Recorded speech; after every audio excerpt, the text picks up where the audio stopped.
Assalamualaikum warahmatullahi wabarakatuh. Kenalkan, nama saya Miftahul Putri Rahmadina, absen 25. Jadi di sini saya akan mempresentasikan tentang sistem pembukuan tunggal. Di sini saya menggunakan media PowerPoint sebagai bahan presentasi. Oke, jadi yang pertama adalah pengertian sistem pembukuan. Apa sih yang kita ketahui tentang sistem pembukuan itu? Nah, mari kita lihat di sini. Berdasarkan UU nomor 28 tahun 2007, sistem pembukuan merupakan suatu proses pencatatan secara teratur yang bertujuan untuk mengumpulkan data serta informasi mengenai laporan keuangan yang meliputi harta, kewajiban, modal, penghasilan. Nah, lalu semuanya itu disusun menjadi laporan keuangan berupa neraca ataupun laba rugi dalam periode tersebut. Nah, jadi bisa kita simpulkan sendiri lebih singkatnya, sistem pembukuan itu adalah proses pencatatan dalam rangka mengumpulkan data yang akan dibuat sebagai laporan keuangan.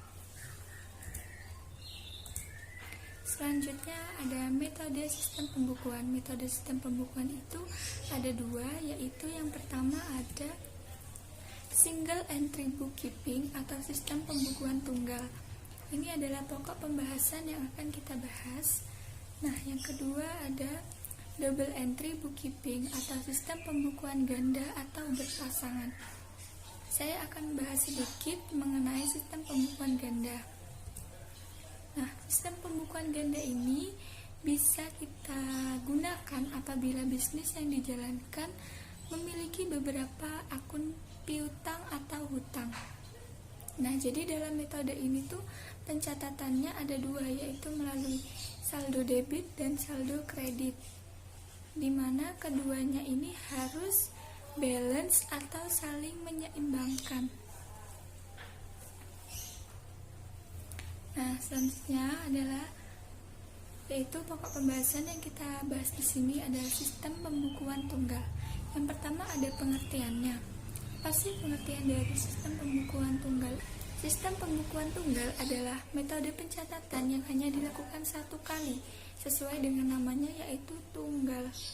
Nah, jadi yang dicatat di sini itu hanya daftar akun penerimaan dan pengeluaran kas, di mana jika terjadi transaksi penerimaan kas, maka dicatat sebagai kas masuk. Nah, jika ada transaksi pembayaran kas, maka dicatat sebagai kas keluar. Jadi sebaliknya.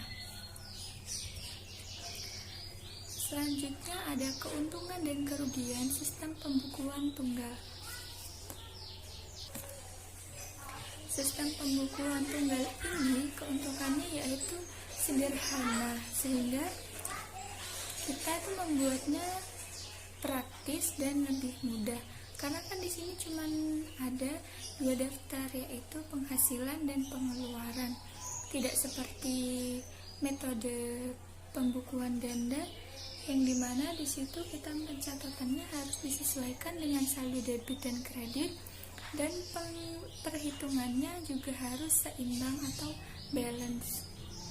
Nah, kerugiannya adalah karena metode ini sederhana, jadi hasil laporannya itu kurang lengkap sehingga sulit untuk mengontrol setiap transaksi yang terjadi. Apalagi kita juga akan sulit mencari kesalahan atau mencari letak kesalahan pada saat laporan keuangan tersebut dibuat. Nah, selanjutnya ada contoh penerapan sistem pembukuan tunggal. Biasanya sistem pembukuan tunggal ini digunakan untuk perusahaan-perusahaan kecil seperti perusahaan rumahan. Jadi penggunaannya itu berdasarkan jenis usaha yang dijalankan. Sebagai contoh di sini misalnya suatu perusahaan sedang melakukan transaksi pembelian komputer. Jadi pencatatannya kita hanya mengurangi harga pembelian komputer dari total pendapatan. Jadi di sini dicatat sebagai kas keluar atau pembayaran kas karena terjadinya pembelian. Nah, di sini saya cantumkan contoh format pembukuan tunggal, yaitu di situ hanya ada kolom tanggal, transaksi, penerimaan, pengeluaran, dan saldo. Jadi tidak ada debit ataupun kredit. Jadi di situ hanya menambahkan saldo atau mengurangi saldo. Nah, cukup sekian yang bisa saya sampaikan. Kurang lebihnya mohon maaf. Wassalamualaikum warahmatullahi wabarakatuh.